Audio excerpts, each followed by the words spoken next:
ಜೈ. ಜಿಂದಾಬಾದ್ ಜಿಂದಾಬಾದ್. BMS ಜಿಂದಾಬಾದ್. ವೇದಿಕೆ ಮೇಲೆ ಉಪಸ್ಥಿತರಿರ್ತಕ್ಕಂಥ BMS ನ ರಾಜ್ಯ ಕಾರ್ಯದರ್ಶಿಗಳಲ್ಲಿ ಗಣೇಶ್ ಅವರೇ, ಒಕ್ಕೂಟದ ಪ್ರಧಾನ ಕಾರ್ಯದರ್ಶಿಗಳೇ, ಉಪಾಧ್ಯಕ್ಷರೇ ಹಾಗೂ ಎಲ್ಲ ಕಾರ್ಮಿಕ ಬಂಧುಗಳು, ಏನು ನಾವು ಕರ್ನಾಟಕ ರಸ್ತೆ ಸಾರಿಗೆ ಮಜ್ದೂರ್ ಸಂಘ ಒಕ್ಕೂಟದಿಂದ ಈ ಅಸಹಕಾರ ಚಳುವಳಿಯನ್ನು ನಾವು BMS ಇಂದ ತಗೊಂಡಿದ್ದೀವಿ. ಇದಕ್ಕೆ ಮೊದಲಾದಾಗಿ ನಾನು ನಿಮಗೆ ಹೃತ್ಪೂರ್ವಕವಾಗಿ ಸ್ವಾಗತಿಸ್ತೇನೆ. ಯಾಕಂದರೆ ತಡವಾದ್ರೂ ಸ್ವಲ್ಪ ಎಚ್ಚೆತ್ಕೊಂಡಿದ್ದೀವಿ. ಯಾವುದೇ ಕೆಲಸ, ಯಾವುದೇ ಕಂಪನಿ ಇರ್ಬೋದು, ಯಾವುದೇ ಮೋಟ್ರ್ ವೆಹಿಕಲ್ ಡಿಪಾರ್ಟ್ಮೆಂಟ್ ಇರ್ಬೋದು, ಯಾವುದೇ ಇರ್ಬೋದು, ನಾವು ಮಾಡೋ ಕೆಲಸದಲ್ಲಿ ನಮಗೆ ವೇತನ ಏನು ಸಿಗಬೇಕೋ ಅದು ಸಿಕ್ಕಿಲ್ಲ ಅಂದಾಗ ಪ್ರತಿಯೊಬ್ಬ ಕಾರ್ಮಿಕನಿಗೂ ಅದು ಮನಸ್ಸಲ್ಲಿ ಎಲ್ಲೋ ಒಂದು ಕಡೆ ಇದಾಗುತ್ತೆ. ಏನಪ್ಪ, ನಾವು ಇಷ್ಟೆಲ್ಲ ಕಷ್ಟ ಬಿದ್ದು ಮಾಡ್ತೀವಿ, ಇಷ್ಟೆಲ್ಲ ಲಾಭದಲ್ಲಿದೆ ಅಂತ ಹೇಳ್ಬಿಟ್ಟು ಇಡೀ ಸರ್ಕಾರ ಹೇಳ್ತಾ ಇದೆ, ಆದರೂ ನಮಗೆ ಕೊಡಬೇಕಾಗಿರ್ತಕ್ಕಂಥ 38 ತಿಂಗಳ ಹಿಂಬಾಕಿ ಇರ್ಬೋದು, ಮತ್ತು ಹೊಸ ವೇತನ ಪರಿಷ್ಕರಣೆ ಇರಬೇಕು, ಇದ್ಯಾವುದು ನಮ್ಮ ಜೊತೆ ಮಾತುಕತೆ ಮಾಡಿಲ್ಲ ಅಂದಮೇಲೆ ನಾವು ಯಾಕೆ ದುಡಿಬೇಕು ಅನ್ನೋ ಮನಸ್ಥಿತಿಗೆ ನಮ್ಮ ಕಾರ್ಮಿಕ ಹೋಗೋದು ಸಹಜ.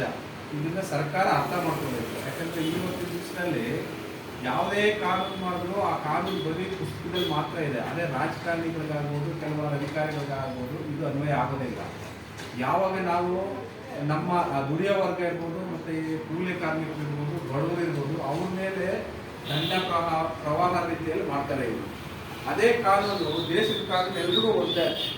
ಇಡೀ ಸಮಾಜದಲ್ಲಿ ಪ್ರೆಸಿಡೆಂಟ್ ಆಫ್ ಇಂಡಿಯಾ ಇರ್ಬೋದು, ಒಬ್ಬ ಕೂಲಿ ಕಾರ್ಮಿಕರಿರ್ಬೋದು, ಅವನ ಓಟಿನ ಹಕ್ಕು ಒಂದೇ ಅಂದಮೇಲೆ ಕಾನೂನು ಎಲ್ರಿಗೂ ಅನ್ವಯ ಆಗುತ್ತೆ. ಆ ಕಾನೂನನ್ನು ಗೌರವ ಕೊಡೋದನ್ನು ಮೊದಲು ಈ ಸರ್ಕಾರ ನಡೆಸೋರು ಅವ್ರಿಗೆ ಬುದ್ಧಿವಂತಿಕೆ ಇದ್ದರೆ ಅವ್ರು ತಿಳ್ಕೋಬೇಕು. ಹೌದಪ್ಪ, ನಾನೇ ಕಾನೂನು ಮಾಡಿದ್ದೀನಿ, ನನ್ನ ಸಮಾಜದಲ್ಲಿ ಯಾರೂ ಫ್ರೀಯಾಗಿ ಕೊಡ್ರಿ ಅಂತ ಹೇಳಿರಲಿಲ್ಲ, ನಾನು ಅಧಿಕಾರಕ್ಕೆ ಬರಬೇಕಾಗಿತ್ತು, ಇವತ್ತು ನಾನು ಘೋಷಣೆ ಮಾಡಿದ್ದೀನಿ.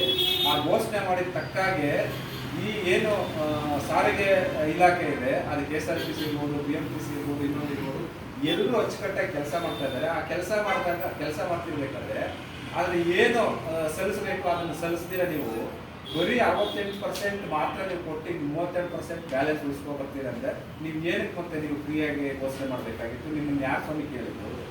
ನಾವು ಯಾರಾದ್ರೂ ಕೇಳಿದ್ವ ಜನ ನಮ್ಗೆ ಅದು ಫ್ರೀ ಕೊಡ್ರಿ, ಇದು ಫ್ರೀ ಕೊಡ್ರಿ, ನಾವು ವೋಟ್ ಹಾಕ್ತೀವಿ ಅಂತ ಕೇಳಿಲ್ವಲ್ಲ. ಆದರೆ ನೀವು ಸರ್ಕಾರ ಮಾಡೋಕ್ಕೆ ನಿಮಗೆ ಏನು ಈ ಮೀನು ನೀರಲ್ಲಿದ್ದಾಗ ಎದ್ದು ಆಚೆ ಹಾಕ್ಬಿಟ್ರೆ ಹೆಂಗ್ ಒದ್ದಾಡ್ತಾ ಇತ್ತು ಹಂಗೆ ನೀವು ಒದ್ದಾಡ್ತಾ ಇದ್ರಿ ಅಧಿಕಾರ ಇದ್ದಾಗ. ಅಧಿಕಾರಕ್ಕೆ ಏನೋ ಒಂದು ಸುಳ್ಳು ಹೇಳಬೇಕಾಗಿತ್ತು, ಹೇಳ್ಬಿಟ್ರಿ, ಜನ ನಿಮ್ಮನ್ನು ನಂಬಿ ಓಟು ಹಾಕ್ಬಿಟ್ರು. ಸೊ ಅದೇ ರೀತಿಯಲ್ಲಿ ನೀವು ನಡ್ಕೋಬೇಕಲ್ಲ, ಯಾಕೆ ನಡ್ಕೊಳ್ತಾ ಇಲ್ಲ?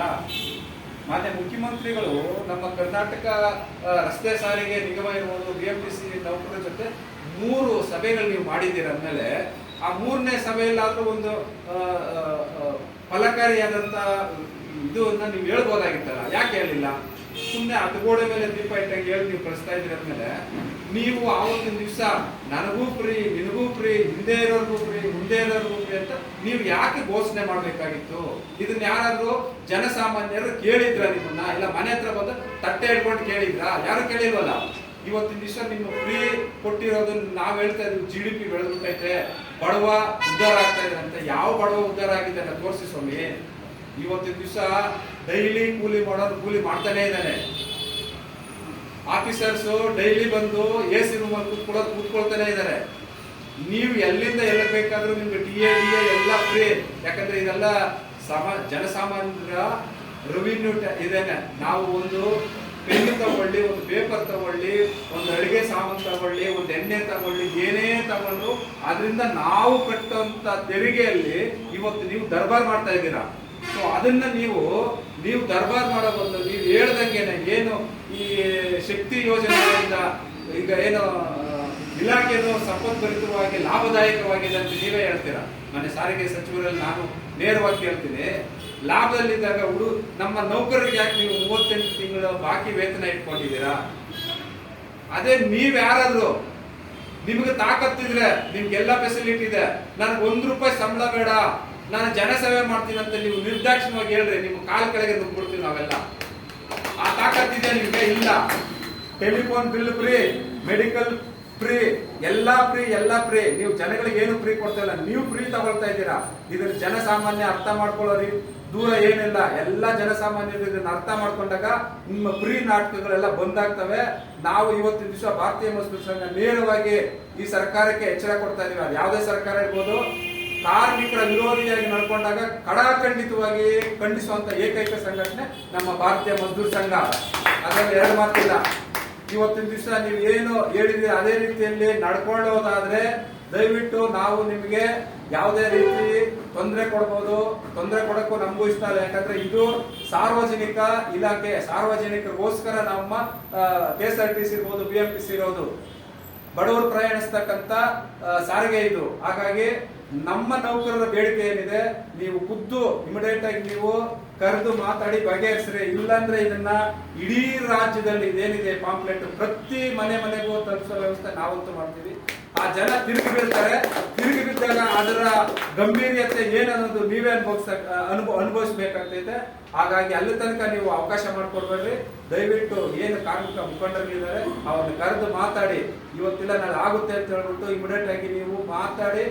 ಏನು 38 ತಿಂಗಳು ಹಿಂಬಾಕಿ ಬೇಕಂತ ಹೇಳ್ಬಿಟ್ಟು ನಾವು ಸ್ವತಂತ್ರ ಉದ್ಯಾನವನದಲ್ಲಿ ಹೋದ ವರ್ಷನೇ ಪ್ರತಿಭಟನೆ ಮಾಡ್ತೀವಿ. ಆವಾಗ್ಲೂ ಸಹ ಯಾರು ಬಂದು ನೋಡಿಲ್ಲ. ಇದು ಹೀಗೆ ಬಿಟ್ಕೊಂಡು ಹೋದ್ರೆ, ಒಂದು ಉದಾಹರಣೆ ಹೇಳ್ತೀನಿ. ಸಣ್ಣದು ಒಂದು ಗಾಯ, ಒಬ್ಬ ಏನೋ ನಮ್ಮ ಇವರಿಗೆ ಚಿಕ್ಕ ಗಾಯ ದೊಡ್ಡ ಗಾಯ ಅಲ್ಲ, ಚಿಕ್ಕ ಗಾಯನ ಅದನ್ನ ಚಿಕ್ಕದಲ್ಲೇ ಸರಿಪಡಿಸ್ರಿ. ಈಗ ನಿಮ್ ಇಲಾಖೆಯಲ್ಲಿ ಏನಾಗಿದೆ ಅಂದ್ರೆ, ಶುಗರ್ ಒಬ್ಬ ವ್ಯಕ್ತಿ, ಶುಗರ್ ವ್ಯಕ್ತಿಗೆ ಇಷ್ಟು ಗಾಯ ಇದ್ರೆ ಅದು ದೊಡ್ಡದಾಗ್ತಾ ಇದೆ. ಈಗ ನಿಮ್ಗೆ ಶುಗರ್ ಕಾಯಿಲೆ ಅಂಟಿದೆ ನಿಮ್ಮ ಡಿಪಾರ್ಟ್ಮೆಂಟ್ ಅಲ್ಲಿ, ನಿಮ್ಮ ಇವರು ನಿಮ್ಗೆ ಇದನ್ನ ಹೆಚ್ಚಿಗೆ ಬಿಟ್ಕೊಂಡು ಹೋದ್ರೆ ಅದು ಅಂಗಾನೇ ತಿನ್ನುತ್ತೆ. ಅಂಗಾಂಗ ತಿನ್ನಕ್ ಹೋಗಕ್ ಬಿಡಬೇಡ್ರಿ. ದಯವಿಟ್ಟು ನಮ್ಮ ಕಾರ್ಮಿಕರನ್ನ ಕರೆದು ಎಲ್ಲರ ಸಮಸ್ಯೆ ಏನಿದೆ ಮಾತಾಡಿ. ಯಾಕಂದ್ರೆ ಅವರು ಕಷ್ಟದಿಂದ ದುಡಿತಾ ಇದ್ದಾರೆ. ಒಂದು ಟ್ರಿಪ್ ಹೋಯ್ತಂದ್ರೆ ಈಗ 8 ಗಂಟೆ ಇಲ್ಲ 12 ಗಂಟೆ ಕೆಲಸ ಮಾಡೋ ಸಮಯನೂ ಬರುತ್ತೆ. ಈಗ ನಮ್ಮ ಬೆಂಗಳೂರು ಮಹಾನಗರದಲ್ಲಿ ಇಲ್ಲಿಂದ 10 ವೇಳೆಗೆ ಹೋಗಿ ಬರ್ಬೇಕಂದ್ರೆ ಸುಮಾರು 4 ಗಂಟೆ ಒಂದು ಟ್ರಿಪ್ ಹೊಡೆದು ಬರ್ಬೇಕು ಅವರು. ಅದೇ ರೀತಿ 2 ಟ್ರಿಪ್ 3 ಟ್ರಿಪ್ ಅಂದ್ರೆ ಅವ್ರ ಮನೆಗೆ ಹೋಗಕ್ಕೂ ಆಗಲ್ಲ. ಆ ವ್ಯವಸ್ಥೆಯಲ್ಲಿ ಇದ್ದೀರಾ. ಈಗೇನೋ ಹೊಸದಾಗಿ ನೀವು ಎಲೆಕ್ಟ್ರಿಕ್ ಬಸ್ ತಗೊಂಡಿರ್ಬೋದು, ದುಡಿಯೋ ಹುಮ್ಮಸ್ ಜನ ಯುವಕರು ಬರ್ಬೋದು, ಅವ್ರಿಗೂ ನೀವು ಮೋಸ ಮಾಡ್ತಾ ಇದ್ದೀರಾ ಕಾಂಟ್ರಾಕ್ಟ್ ಅಲ್ಲಿ ತಗೊಂಡು. ಬರೀ ಎಲ್ಲಾ ವ್ಯವಸ್ಥೆಯಲ್ಲಿನೂ ನೀವು ಮಾತ್ರ 5 ವರ್ಷ ಸರ್ಕಾರ ಸುಭದ್ರವಾಗಿ ಮಾಡ್ಬಿಟ್ಟು ನಿಮ್ಮ ಮುಂದಿನ ಚುನಾವಣೆಗೆ ಹೋದಾಗ ನಾವು ಅದು ಕೊಡ್ತೀವಿ ಇದು ಕೊಡ್ತೀವಿ ಅಂತ ಸುಳ್ಳು ಭರವಸೆಗಳು ಕೊಟ್ಟು ಓಟ್ ತಗೊಂಡು ಈ ತರ ಸುಳ್ಳು ರಾಜಕೀಯ ಮಾಡ್ತಿದ್ದೀರಾ. ಅದೇ ಜನಗಳು ಇನ್ನೆಷ್ಟು ದಿನ ಏಮರ್ಸ್ತೀರಾ? 75 ವರ್ಷ ಆಯ್ತು ಸ್ವತಂತ್ರ ಬಂದು. ಬಡವನಾಗಿ ಇದ್ದಾನೆ, ಶ್ರೀಮಂತ ಹೋಗ್ತಾನೆ ಇದ್ದಾನೆ. ಈ ಆರ್ಥಿಕ ವ್ಯವಸ್ಥೆ ಬುಡಮೇಲೆ ಆಗ್ಬಿಟ್ಟಿದೆ, ಸಮತೋಲನ ಇಲ್ಲ.